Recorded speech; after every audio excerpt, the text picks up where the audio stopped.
Right, since my videos are generally for trying to help people, since I like to do stuff myself and I usually fuck up the first time, I figured I'd at least post this video. Right now I'm working on my R8, putting on H&R lowering springs, 1-inch lowering springs, and well, you can kind of see the difference. Not much, but they're just a little shorter. You could almost, looks like, get away with cutting the springs, though this spring might be a little bit different. It is wound differently, as they are progressive spring from H&R.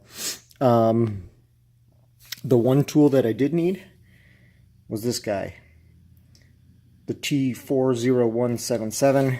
It essentially clamps onto here when you have your spring compressed, so you can get the top of this off, top of the shock off.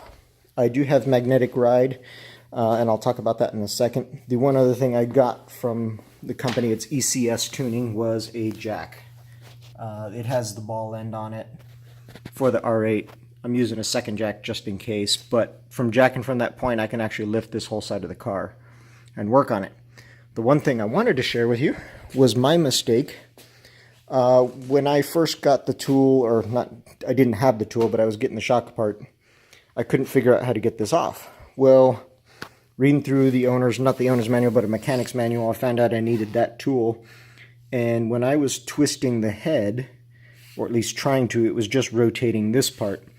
Well, the wires for the magnetic ride were rubbing a couple times on these stupid little metal clips that hold the plug onto the top of the shock or strut.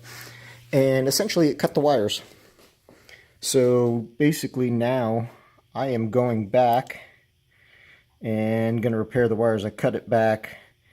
It should be good. I don't think I'm going to do much soldering, but at the very least I'm going to get some, I might just cut it, twist it, solder it, and then put some heat shrink tubing, the marine grade, over it, a couple layers, and it should be good.